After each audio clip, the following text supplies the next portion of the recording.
June నెల 2026 సంవత్సరంలో గోచార ఫలితాలు ద్వాదశ రాశి వారికి ఏ విధంగా ఉంటాయో తెలుసుకునే ప్రయత్నం చేద్దాము. తులారాశి వారికి జూన్ నెల 2026 సంవత్సరంలో గోచార ఫలితాలు ఏ విధంగా ఉన్నాయో సశాస్త్రీయంగా తెలుసుకునే ప్రయత్నం చేద్దాం. ఇక్కడ తులారాశి వారికి పంచమ స్థానంలో రాహుగ్రహ సంచారం జరుగుతుంది. పంచమ స్థానంలో రాహుగ్రహ సంచారం అనేటటువంటిది అసలు యోగించజాలదు. సంతానం మీద చాలా దుష్ప్రభావాలు చూపిస్తూ ఉంటుంది. ఒకవేళ పిల్లలు పుట్టనటువంటి వారు కనుక దీన్ని పంచమ స్థానంలో రాహుగ్రహ సంచారాన్ని నాగదోషంగా కూడా పరిగణిస్తూ ఉంటారు. కొంతమందికి సంతానం కాకపోయినటువంటి సందర్భాలలో నాగ ప్రతిష్ఠ కూడా చేయిస్తూ ఉంటారు. అందుచేత రాహు పంచమ స్థానంలో ఉండటం అనేది పూర్వపుణ్యాన్ని స్థానం అని అంటారు, సంతాన స్థానం అని అంటారు. కాబట్టి ఇక్కడ పూర్వపుణ్య స్థానంలో రాహు ఉండటం అనేది అంత శుభప్రదం కాదు, చాలా చెడ్డ ఫలితాలనే ఇస్తూ ఉంటుంది. ముఖ్యంగా సంతానం కలిగి ఉన్నట్టయితే సంతానం కలగకుండా ఉండడానికి అవకాశం ఉంటుంది. ఒకవేళ సంతానం కలిగినా కూడా ఆ సంతానానికి సత్ప్రవర్తన ఉండటం కూడా చాలా తక్కువగా ఉంటూ ఉంటుంది. ఈ విధమైన లక్షణాలన్నీ రాహు పంచమ స్థానంలో ఉండటం వల్ల జరుగుతూ ఉంటాయి.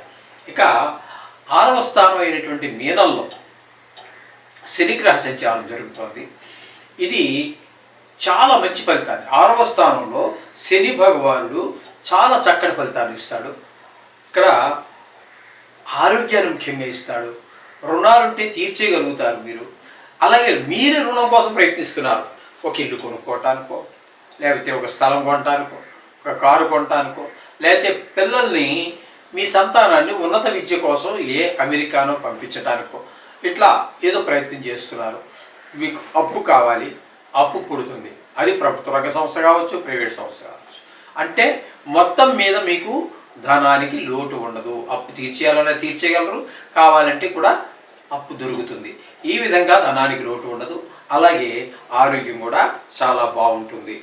అలాగే అప్పటి వరకు మీకు శత్రువులుగా ఉన్నటువంటి వారు కూడా రియలైజ్ అయ్యి, అంటే నిజాన్ని తెలుసుకొని మీ మంచితనాన్ని గ్రహించినటువంటి వారే మీకు మిత్రులుగా సంచారం చేయడం కూడా జరుగుతూ ఉంటుంది.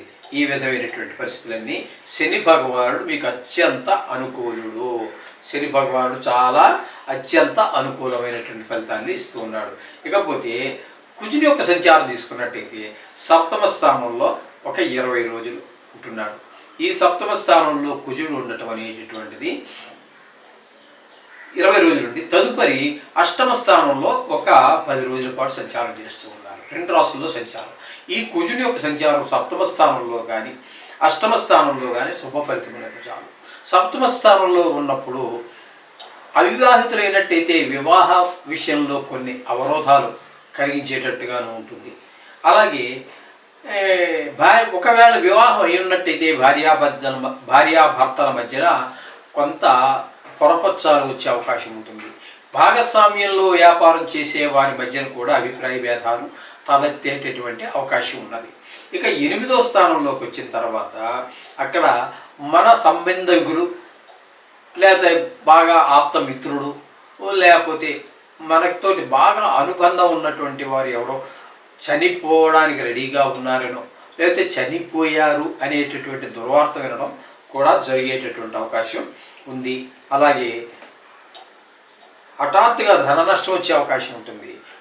కొన్ని సందర్భాల్లో అవమానాలు, అపహాస్యాలు పాలవటం కూడా జరిగేటువంటి అవకాశం 8వ స్థానంలో ఈ కుజుని యొక్క సంచారం జరుగుతుంది. అదే అష్టమ స్థానంలో రవి యొక్క సంచారం ఒక 15 రోజుల పాటు జరుగుతుంది. అష్టమ స్థానంలో తదుపరి అదే రవి 15 రోజుల తర్వాత 16వ తారీఖు నుంచి మొత్తం మళ్ళీ భాగ్యస్థానంలో సంచారం చేస్తారు. ఇక్కడ రవి మీరు తీసుకున్నట్టయితే అష్టమ స్థానంలో కానీ 9వ స్థానంలో కానీ శుభఫలితాలు. అష్టమ స్థానంలో ఉన్నప్పుడు ఎలా అయితే కుజుడు మన ఆప్తమిత్రులు, బంధువులు ఎవరో చనిపోయడానికి సిద్ధంగా ఉన్నారనో ఎలాంటి దుర్వార్తలు వింటున్నామో అలాంటి ఫలితాలనే రవి ఇస్తున్నాడు. అలాగే భాగ్యస్థానంలోకి 9వ స్థానంలోకి వచ్చినటువంటి రవి కూడా అక్కడ తండ్రి గారి ఆరోగ్య విషయంలో కొంచెం ఇబ్బంది పెట్టేటటువంటి అవకాశం ఉంటుంది. అలాగే దైవ ప్రార్థనలు, దైవ దర్శనాలు కూడా మీకు ఇబ్బంది కలిగే అవకాశం రవి వల్ల కలుగుతున్నది. ఈ విధమైన పరిస్థితులు ఉంటాయి. ఇకపోతే గురువు యొక్క సంచారం తీసుకున్నట్లయితే గురువు భాగ్యస్థానంలో ఒక్కరోజు మాత్రం ఉంటారు. అది చాలా అనుకూలంగా ఉంటుంది. ఆ ఒక్కరోజు మాత్రమే. కొన్ని క్యాలెండర్లో అయితే ఈ మధ్యకాలంలో పంచాంగకర్తలు కూడా చాలామంది ఎక్కువయ్యారు. ఎలాగూ వాళ్ళు ఎక్కువ ఆకపోయినప్పటికీ కూడా అంతకు ముందు నుంచి కూడా మనకి చాంద్రమానం, సూర్యమానం ఇట్లా రకరకాలు ఉన్నాయి కాబట్టి కొన్ని తేడాలు ఉన్నాయి. కొంతమంది 31వ తారీఖే చెప్పారు, కానీ ఇక్కడ ఒకరోజు మాత్రం చూపిస్తోంది నేను అనుసరించేటటువంటి పంచాంగంలో. అందుచేత ఒకరోజు మీకు కొంచెం అనుకూలంగా ఉండవచ్చు. ఆ తదుపరి దశమ స్థానంలో 29 రోజులు. దశమ స్థానంలో గురువు యోగించచారడు. వృత్తిపరమైనటువంటి ఇబ్బందులు కలుగజేస్తాడు. అది ప్రైవేట్ ఉద్యోగం కావచ్చు, గవర్నమెంట్ ఉద్యోగం కావచ్చు. ఈ విధంగా అనేక ఆటంకాలు, వ్యాపారం సరిగా నడవకపోవటం, అలాగే శ్రమకి తగినటువంటి ఫలితం రాకపోవటం లాంటివన్నీ జరుగుతూ ఉంటాయి. ఇక భాగ్యస్థానంలోనే శుక్రగ్రహ సంచారం 8 రోజులు, దశమ స్థానంలో 22 రోజుల పాటు 2 రాశుల్లో సంచారం జరుగుతుంది. 9, 10 స్థానాలలో. 9వ స్థానంలో ఉన్నప్పుడు దాన ధర్మాలు, గుళ్ళు, గోపురాలు, తండ్రి గారి ఆరోగ్య విషయంలో మీకు సహకరిస్తాడు. దశమ స్థానంలోకి వచ్చాక వృత్తిపరంగా మిమ్మల్ని బాగా పైకి తీసుకువస్తాడు. మీరు ముఖ్యంగా సినీ రంగంలో ఉన్నవారు, టీవీ రంగంలో ఉన్నటువంటి వారు, ఇంకా అనేక రకాల కళలు ఉన్నాయి. నృత్యము, సంగీతము, చిత్రలేఖనం ఇట్లాంటి వాటిల్లో ఎందులో ప్రవేశం ఉండి లేదా దాన్ని వృత్తిగా స్వీకరించిన వారికి ఒక మంచి అవకాశం కల్పిస్తూ ఉంటాడు శుక్ర భగవానుడు. ఇకపోతే బుధుడు 22 రోజుల పాటు భాగ్యంలో ఉంటున్నాడు, భాగ్యస్థానంలో. అక్కడ యోగించజాలడు. కానీ తదుపరి అదే బుధుడు 8 రోజులు దశమ స్థానంలో ఉన్నాడు. దశమ స్థానంలో ఉన్నటువంటి ఆ బుధుడు మాత్రం మీకు ఉద్యోగంలో, వ్యాపారంలో ఒక కొంచెం బాగా వ్యాపారం నడిచేటట్టుగా, ఒకవేళ ప్రభుత్వ ఉద్యోగం చేస్తున్నారు, మీ బాస్ ఎవరైతే ఉన్నారో మిమ్మల్ని మెచ్చుకోవటం ఇట్లాంటివేవో జరిగే అవకాశం బుధుడి వల్ల కలుగుతుంది.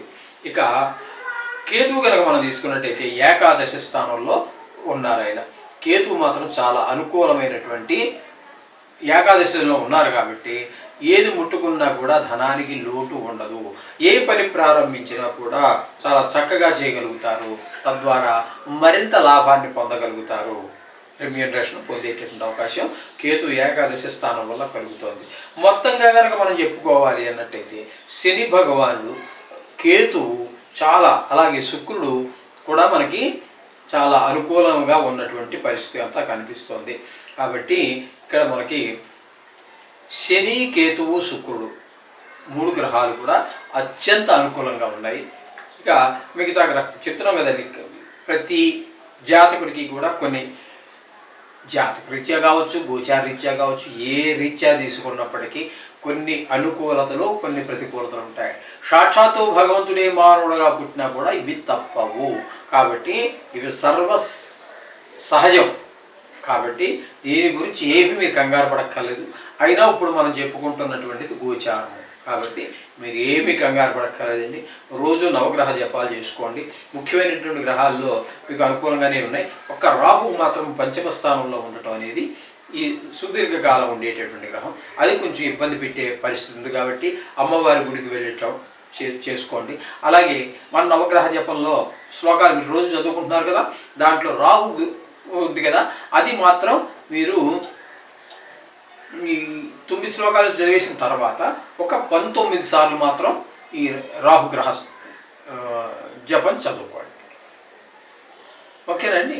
అలా చేసినట్టయితే మీకు ఇబ్బంది లేకుండా ఆ రాహుగ్రహం యొక్క అనుగ్రహం కూడా కలుగుతుంది. శుభం భూయాత్.